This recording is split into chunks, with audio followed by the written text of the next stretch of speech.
it takes a different type of beast to do that, right? And it takes a different type of voice within and healing within to be able to show up fully. And it's still hard, right? It's still hard to fully be myself everywhere, but I discern now, and I don't feel like I owe anyone my vulnerability these days.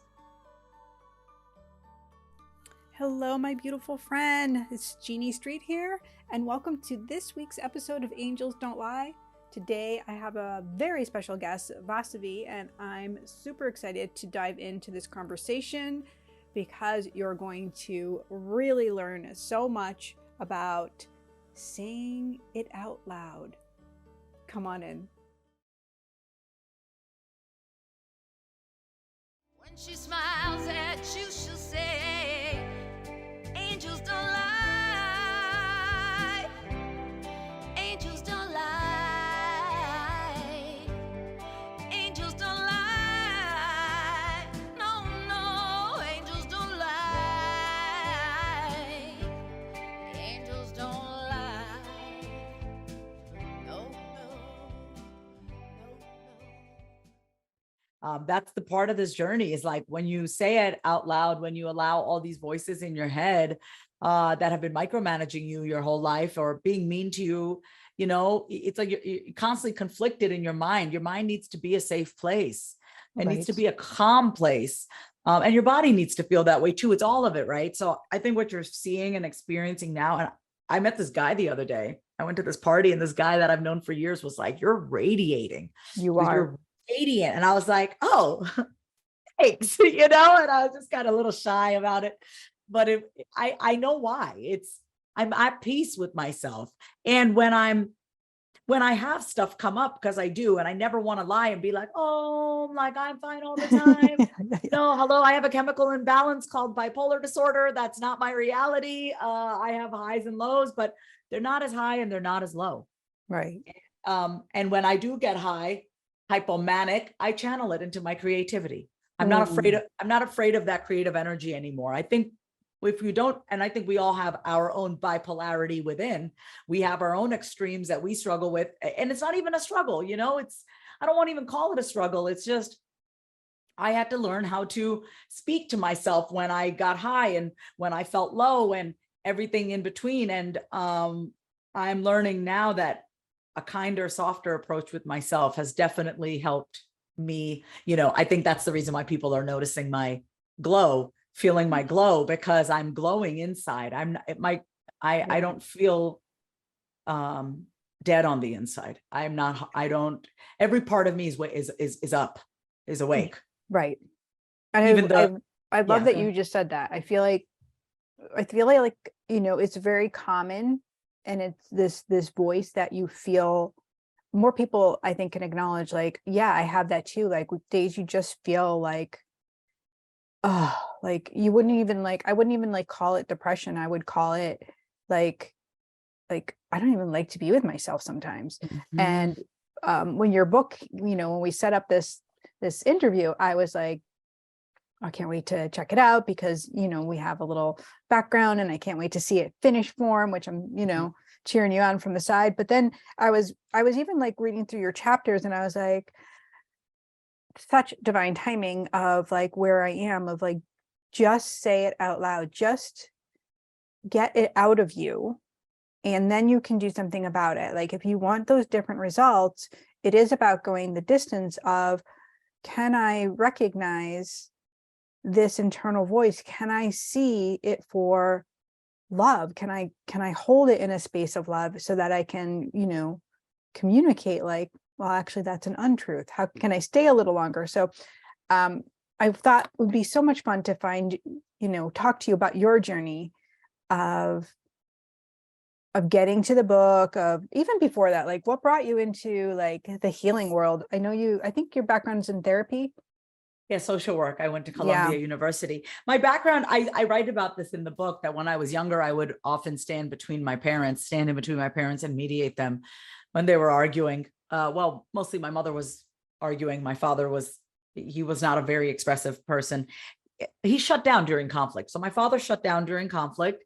And I've often dated men who shut down during conflict, kind-hearted men, the kindest men, most fun men alive. But when it comes to conflict, they just shut down. And I also became like my mother. And I became like my mother, where she's more explosive. She's the one who truly says it out loud in our family. I just followed her footsteps. Right. You know, I just didn't know how to harness that expression within myself. I've, you know, throughout my life, I've just always screamed to be heard. Always. I just screamed to be heard, and always thought I had to be loud to be heard, to get attention. That's what I was just going to say. Like that, there's a difference between like saying it out loud and actually being heard. Loud. Yeah. And being loud to be heard. Right. There's a difference. Right. When I talk about saying it out loud in the book, I want you to say out loud what you're feeling and what you're thinking and what your opinions are and your perspective, and stand for something, and whatever that is, just fucking say it. Right. But that's the ultimate goal, right? Isn't the ultimate goal, you know, social media? I was just interviewing my good friend, Amanda Bucci. She just wrote a book called Followed. She said, you know, showing up as yourself fully on social media is the final frontier. It really is, right? So seriously. I mean, and while my book is not about showing up courageously on social media, wouldn't it be great to have the confidence to do that? I mean, it's what you do with it, right? I mean, having the confidence to be on social media is just it's just a whole different, it takes a different type of beast to do that, right? And it takes a different type of voice within and healing within to be able to show up fully. And it's still hard. Right. Yeah. It's still hard to fully be myself everywhere, but I discern now, and I don't feel like I owe anyone my vulnerability these days. You know, but we have to practice being vulnerable with ourselves first, which is, this is why I walk my readers through every single chapter. At the beginning of every chapter, I have you answer a question out loud. Right. So if you go to, for example, let's say I love this one, chapter 6, asking your intuition out loud.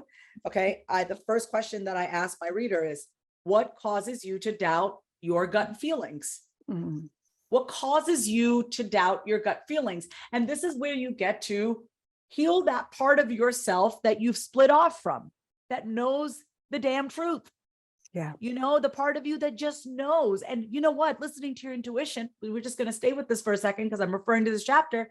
It's not easy to listen to your intuition, because usually doing what's right for you, or doing the thing that's uncomfortable, or the thing that's going to help you be the most congruent and aligned with yourself, is not the comfortable thing. Or even the thing that feels good for you, right? Because we're used to like behaving and being that good girl and fitting in and doing those things like, you know. Listen, the only time I want to be called a good girl is in bed. Okay. I don't need to be a good girl out in the world. You want to call me a good girl in bed? I'll do whatever in the name of sex. Right. But when it comes to I'm not in the business of being acceptable and pleasing others. That is not how I earn a living. That is not why God put me on this earth. I'm not here to be accepted by you. Right. So who's like, that's big. Yeah. That's a big one. That's a loaded one. That's a loaded one. That's why people come to you, because they want to have that. They want to feel that. And I think that's what I felt when I opened up your book. I was like, I like this. Kind of annoyed, kind of triggered. No, I wouldn't say where I am in my own journey. Definitely maybe like, you know, a few years back, I would have been triggered. I would have been like, put it on the shelf. No, because I've done a lot of this work, and I've done a lot of the experiencing of, you know, communicating with that voice within that is, you know, stepping in to be like, you know, trying to take all the good away. Well, it's an honor for me. It really is, for me to hear that for you, you were drawn in. That means a lot to me, because I know how in touch with your own voices you are to be able to do the kind of work that you do. Yeah, it's so easy for me to do the work in heaven. It's not as easy to go in, right? So, but that is our discovery. That is why we're here, right? Yeah. We're here to peel back those layers and to get uncomfortable, and people like you bring it forward for us. And I do, I do in my way for others too, but like, girl, that's what you do. That's what I am in a season of receiving. So thank you for saying that. I've been called a role model the past few weeks, and I've been having to really sit with that. The responsibility, like people are freaking looking up to me. People who are older than me, who are looking up to me. And that is that is I'm like, is this a cross I'm ready to bear? Right? Is this a burden I'm ready? Is this going to be a burden? Is this going to, and I was like, and then of course I use my own advice. I talk to myself, and I realize I am afraid of that. I am afraid of being a role model because I know I am human and I know I have imperfection. I don't want you to pedestal me, and I don't want to disappoint you. So that, and the whole elder thing, the whole like honor, that's your culture too. It's like, it's how you were brought up in your home. If you were brought up to respect adults and to hold that as your idol, and now all of a sudden adults are respecting you, that's a weird thing. It's even weird for me when some of my male friends in my life, I was with a guy, I dated him previously. He's a good guy. We're friends now. We went and watched some sports the other night, and he said to me, he goes, I want you to some sports the other. No, we went and watched we watched some sports. And anyway, he said to me, he goes, I'm really proud of who you've become. And I was like, whoa, that's weird, because in the Indian culture too, men don't appreciate their wives. They don't tell their wives, you're so smart, I'm so proud of you, I'm so proud of you for working hard. It's expected in our culture to be amazing, and then it's expected for us to be amazing, and then it's expected for us to not celebrate ourselves out loud, because then we're considered like we're bragging. Well, yeah, so I totally get that. I grew up with that too. Like, don't brag, don't talk about yourself, don't talk about like the things that you've accomplished. Like, simmer it down. Yes, simmer down, and don't let people know about your accomplishments, because they might get jealous. Right. And I appreciate being told I'm a role model, only because it gently forces me to continue to live what I practice and preach. It's just forcing me to, and I say forcing, and I don't mind it. I don't mind being, I can say guided.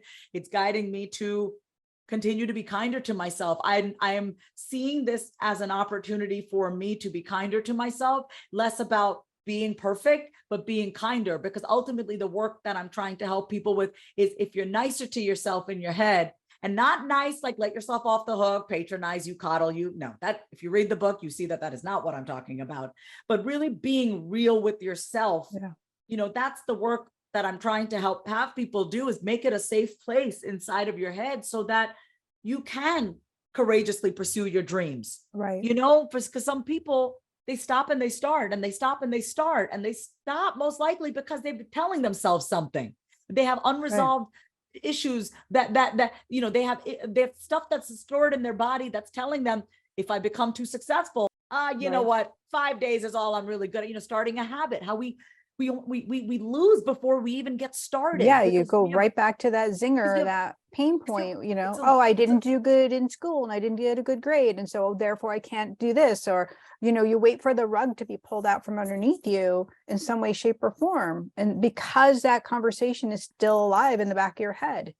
It's a losing mentality. Notice I didn't say loser. I called myself a loser a lot during my addiction. I'm going to be, by the time this airs, I would have already celebrated 4 years sobriety from cocaine, March 27th, 2023. You don't break away from the devil that is cocaine by being mean to yourself. I'm able to maintain my sobriety with cocaine and my emotional sobriety by being kind to myself. So I want people ultimately to develop an internal landscape where things are growing, not dying. And if things do need to die, that they die with grace and die with dignity. You don't need to burn your relationships down. You don't need to cut, cancel, block people off. Sometimes you have to listen 100%. If the guy's a crazy motherfucker, please block him, do whatever you got to do. But we don't have to live our life like that. We don't have to live so extreme. I want it to be a softer place within for us. Well, and that makes a softer world around. Like you doing it for yourself, you coming in, what happens is you start to soften, and then the people around you start to notice, and they want some of that yumminess, and they want to feel that, and then they buy your book, or they start getting in your program, and then their people around them start noticing, and they start shifting and changing, and that's what the world is in need of this love, this unconditional love, which we haven't been taught how to do it. And what your book is really that. It really leads us to remember I'm totally good in God's eyes. I'm totally safe to have had that other experience and to move out of it. And that we can see ourselves through God's eyes, because ultimately we are one and the same. Yes. And it I helps, mean, and then it helps you to see other people that way. Like, even if that person really hurt you, you can put up, instead of cutting them out of your life, you can have a soft boundary to be like, wait, I'm so worthy of not texting that guy again, or whatever that is. I mean, I call it in chapter 7 of my book. Chapter 7 of your book is voice your resistance out loud. So, you know, the question that I ask in this book out loud in the first chapter is, how do the negative voices in your head keep you down? Yeah. And I loved you also wrote power of gentle firmness. Yes. So gentle firmness is, I was like, that's a line right there. I was like, ooh, that's a yummy one. So what I basically did here, gentle firmness, is I took the best of my parents. My father is a very gentle man, but he was a little bit too patronizing. He spoiled the hell out of my sister and I. I wouldn't change a thing. We were treated very well by our father. My dad loved us and respected us. I do not have a single memory of my father where I can say I feel disrespected. So my dad was a very gentle person. I don't feel that way about anybody. I can find something about somebody you hurt me. My father, no. And that's not me being in denial. That's my overarching experience of my father is very beautiful. My sister too. So it's sad to watch him kind of slowly deteriorate right now with his neurological condition. However, he was very gentle with us. My mother was harsh with us. She'll openly admit this. So I'm not talking shit about her. My mother will openly say she was very harsh with us. That's how she survived. That's how she survived as an Indian immigrant woman, for one of the first women to own a cardiology practice solo in Brooklyn, New York in the 70s and 80s. She had to be that way. Right. You know, she didn't know how to soften with herself. And as harsh as she was with me, she was just as harsh, if not harsher, with herself. So I came up with the term, and I talk about this in the book. For some reason, I thought I called this gentle determination in the book, but I guess I did. Yes, it is gentle firmness. Thank you. I was like, because it got me, and I was like, oh, yeah. It's the blend of both, right? I can get okay, so I know my tone of voice with myself. I'm also a voiceover artist, so I tell everyone to play with their voice. Find the voice that works for you. Not everyone, like my clients who come to me, the people who can come to me can handle my delivery. Now, my delivery is not for everybody, and that's okay. But the more you speak in your authentic voice, whatever that sounds like, my voice is gentle firmness, because I'm trying to get everyone that I work with through their own resistance, through gentle firmness. My gentle firmness sounds very different than your gentle firmness. My voice of gentle firmness, I use that with myself. And if it works for me, and I'm the most highly sensitive person that I know, I'm like bothered by basically any harsh tone. If it works for me, then it might work for somebody else. And so I speak in that tone. Gentle firmness, you get to play and get yourself moving, but with respect, instead of get your ass up. Right. And that may work for some people. Get your ass up may work. I say to myself, Vas, come on, get your ass up. That works for me. I know that there's love there. I do. I can feel my love to myself. Yeah. You may not want to say, get your fat ass up, though. I would never say that to myself. I would never. So you got to find your own boundaries. How do you want to talk to yourself? Because when if you have to have acceptable standards for yourself, how are you going to speak to you? That everyone else becomes secondary. We're so worried about being, go ahead. There's so much like right here. I could no packet, but first you're a voiceover coach. And I was like, I want to go further with this. I want to know. I'm a voiceover artist. I'm a voiceover artist. I don't coach people. But that's what I mean. I'm not a voice. Sorry. Yeah. So that blows my mind. So I want to stay with that. But then I also want to say, like how you speak to yourself. And this is all energy. It's just what I know in my body and how I connect with spirit, and how I teach my students to go past, we'll exit our body to get to see if we're safe around someone. And especially when you're an empath or sensitive soul, you'll abandon yourself. And so when we learn to hold in and come and go upward, we have a whole different experience, and we start to challenge those thoughts. We start to stay with them. So once you can do that energetically, what you're doing is you're teaching other people how to treat you without you saying, don't you call me this name. You're doing it because you're loving yourself. And that changes the energy of how you show up. And people see it and feel it and know it. And that's the glow people are seeing on you, because you're doing all this inner work. I'm doing the inner work. By my conversation internally is very kind. It's peaceful. It's kind. I say kind a lot because kindness is something that I have not been towards myself. Kindness is the most important thing for me with myself, but it's also, I'm playful with myself. I'm sexy with myself. I'm alluring with myself. I enjoy myself. I'm turned on by me. I get pleasure looking at myself. I love watching my videos on social. I inspire myself. First thing I do in the morning, I don't watch other people's shit. I rewatch my stories because I'm the most inspiring person that I know. And that's so powerful. And I think starting from a place where I know where I started, I was making these videos back in 2011, and I would delete them. I would delete them and I would delete them. And I just couldn't even get past my voice and the whole scenario. And now I feel the same thing. Like I can go over my page and I can see like, ooh, let me check this out. And although I haven't been doing any videos lately, I will listen to my own podcast. I will listen to the conversations because they're powerful. And it's listening gives you a different view on how amazing you are. Yeah. Yeah. You are like, you get it. Okay. You totally get it. That's why, because you want to, I mean, guys, it's not about getting on social, right? But it's like, it's really important that you look at yourself in the mirror. It's really important, even as a fun exercise, to record yourself speaking and then hear yourself back and pay attention to when I'm listening to myself speak. I'm not watching myself. I am honestly inside of my head is, boss, look at your skin. Look at your lips, man. Your teeth are looking good. Look at your cute little grays coming in. I like the way that you said that. I am not putting myself down. You know why?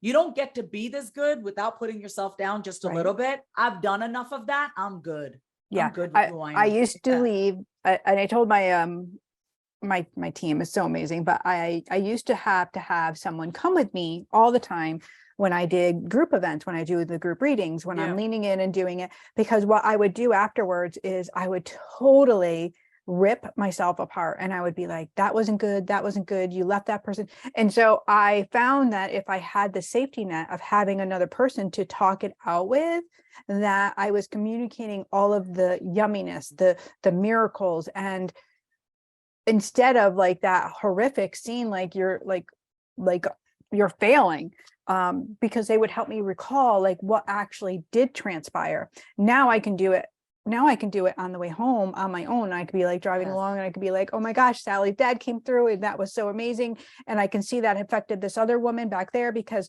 souls will piggyback, and her dad, was telling her the same, like all of the miracles can be really like held. And that also keeps the work high vibration, because if I'm diminishing it in my own head, and I think everybody can touch base, if you're diminishing your work in this world as being, oh, well, I'm not an artist, or I'm not this, or then that's what's going to come about. Everything that I do is for my uncle who took his life when he was 30. He's in the acknowledgement section of my book. And I've been trying on every interview to really just say his name out loud, because I love. So in my acknowledgement section, so I dedicated the book to all those who suffer in silence. May this book bring you relief. And in the acknowledgement section of my book, I said, of the children now. Yeah, he took his life. He hung himself from a fan when he was 30. I was 10 years old. I said, to my late uncle, Vasavi Kumar, who took his life, I wish you had known how to talk to the voices in your head. Maybe then you would still be alive.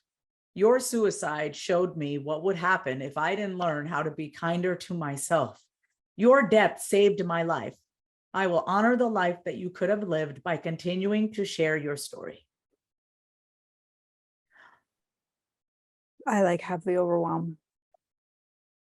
Same. Yeah. That's why I do all of it. It's not about, it's live your life, be on social, but it all boils down to no one should take their own life. In my opinion, there's no need to take your own life. And that really struck me at a young age. At 10 years old, I shouldn't have known about suicide, but I was exposed to it. I think at around 11 or 12, my father actually told me how he did it.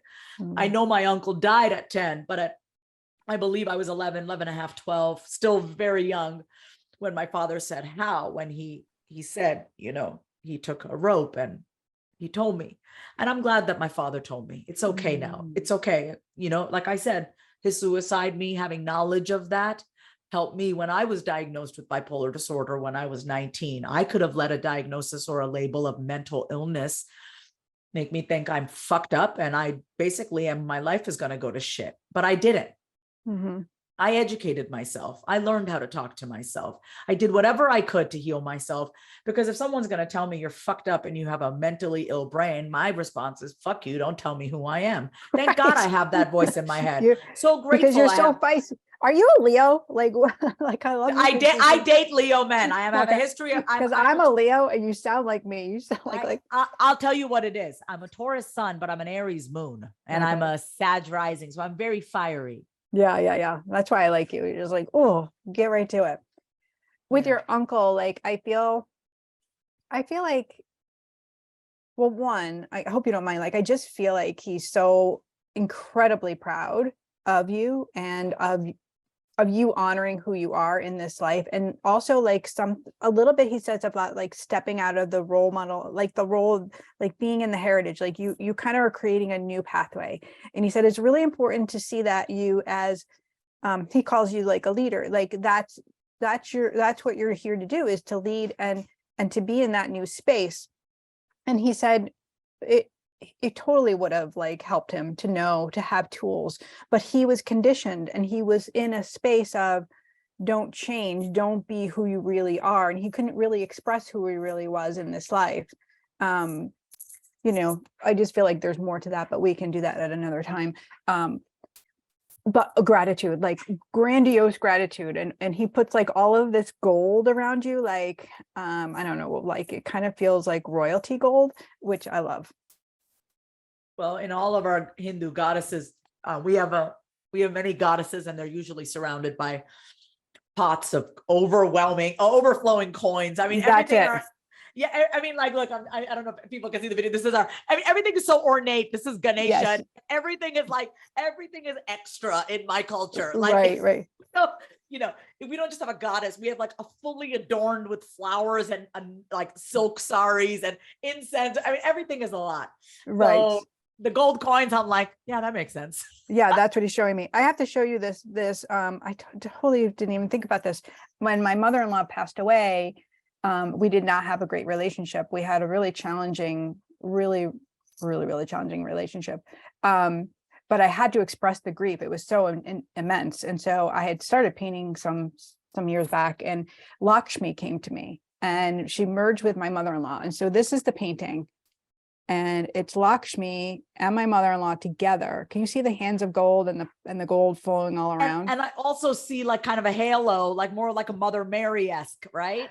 Exactly. So there's some of her handwriting in here. But what the message was, as she merged with my mother-in-law, she said, actually, she's like, this is pure abundance now. She's like, she can do the work that she couldn't do on earth because she had like an undiagnosed mental illness. She was never fully in her body. So she was like pathological liar. And just like, she was so miserable, but then also happy at the same time. So kind of like this bizarre thing. But Lakshmi was just showing me like, now she's in this space of like, it's all abundance and family is abundance. And that's what that painting represents. All of the family's names are underneath it. But yeah, I love how he just like put you like in the, like all of this gold surrounding you. Cause it also that royalty feeling, like they're lifting you, your ancestors, your lineage is holding you in a space. So it's not just you on your own, like they're with you. Thank you. Yeah. He's saying, what's the day, not the day of the dead, but the day of it's like the day of the ancestors or the day of the memories. Yeah. Well, it would be on his death date. It's around there's a special holiday. He died September 1st. Okay. Because he's acknowledging that whatever that is, he's acknowledging that. Yeah, my dad, after he died, definitely did do a few puja ceremonies to kind of see where his soul was. I don't know. Yeah. That's what that's called. It's a check-in on his spirit. Yeah, he's in heaven. clear as day. Like there's all of these other souls with him. You know, I do have like grandmother figure, a very prominent grandmother figure. She makes me feel like she was like the well, my grandmother passed away, and the great grandmother and the matriarch of the family has passed too. That's the word, matriarch. Like she makes me, she's like right up front, and her hair is all done up, like yeah, gorgeous. Wow, that's a lot. Sorry, this was not planned, but like I just feel like it's such a gift to share that with you, because as you're stepping into the launch of this book, I want you to feel like you're fulfilling all of their stuff too. Like this was meant to be. And they're like, and your wallets are going to fill, and you're going to serve. And like, they're just showing me like, it's going to be like sort of really groovy. I've stayed very, I've trusted a lot. I've had a lot of income fluctuations the past few years because I was going through my own stuff, and it's very hard for me to do both. It's hard for me to receive the money when I need to give to myself. And I just like took a dip in my income, and I trusted. God was like, don't freak out. They're filling your accounts. And that's what they're showing me. Like it's already done. And so like, you just focus on delivering these messages. You just focus on doing these podcasts and getting on the stages and just going to the places. Like everything else is taken care of for you now. Thanks so much. You put in all the work. I feel like that's such a gift. And I feel like I'm so honored that we could do this, and you could have that. So you could enter into this new season. That's what they're saying. It's a new season with like the freshness of all of the work that you've done, and just be like, so proud. They're like, get balloons and flowers and like celebrate. Thank you. I'm trying to, I'm just receiving all of this. Thank you. It's a lot. Sometimes, y'all, the queen of saying out loud sometimes just doesn't have anything to say. So go get the book. Yeah. Oh yeah. We're going to get the book. Yeah. And Vasavi, can you tell everybody like where to come hang out with you and all of the yumminess, all the good stuff? I want everyone to know that I love voice notes. I cannot respond back to everyone, but right now I can. So if you hear this episode, when you hear this episode, make sure you come to Instagram. My name is Vasavi. That's my actual handle. My name is Vasavi. And then also take a screenshot or screen recording of our episode and tag me and Jean, like tag us and just let us know like, hey, we listened. And feel free to go over to Say It Out Loud book. Don't feel free to do it. Do it. Go to Say It Out Loud book. Who am I kidding? Don't think about it. Go to sayitoutloudbook.com, pre-order. And here's the thing, everyone, I really want you to know is I'm very excited about these bonuses. So you get instant access to some meditations, and I have a free training that you get to show up on camera more confidently, because that's ultimately the goal, is do the work that you're meant to do and be seen in doing it. And we have a virtual Say It Out Loud book club that begins in June. So that is one of the bonuses when you pre-order the book, is that we're all going to be together. And then it just keeps getting better and better. That's all I got for right. It just keeps going to keep getting better and better. And we don't need to fuck up our lives. God is great. God wants to give us everything. We just need to get the hell out of our own ways by learning how to talk to ourselves, hear our deepest thoughts, and courageously pursue our dreams. So go to sayitoutloudbook.com. But Jeannie, thank you for having me on. I appreciate it. Thank you. It was so good to see you again. God bless you. And I feel so excited about your journey with this book. Thank you. All right. Love you. Love you too. Bye. Bye. Okay. So as you heard in my conversation with Vasavi, we actually had met during a writing course we took with another beautiful friend of mine, Rochelle. And her journey and my journey into writing has really expanded. And so obviously her book, Say It Out Loud, is out now, and you can get your copy. And I love this journey so much. I love the journey of experiencing what is going on the inside by speaking it out loud. Healing our own trauma, it takes time and energy. And I know this because I've been on this journey for several years now, of extended journey, I'll say, because it started a long time ago, of going a little further than I've ever gone before. And so I love that Vasavi shares all of her knowledge and her experiences of her own life, her own mental illness, keeping it real over here on Angels Don't Lie, and being able to dive into like opening up our intuition, which I know is totally available for you, my friend. So we have the perfect event waiting for you. so that you can show up, come in and start peeling back some of those layers so that you can shine even brighter. Don't let the trauma, don't let the things of the past hold you in sameness. Come forward and get ready to really, really heal and shine brighter. And I hope to see you at our next live event. And you know what I know, because angels don't lie. Have a beautiful day.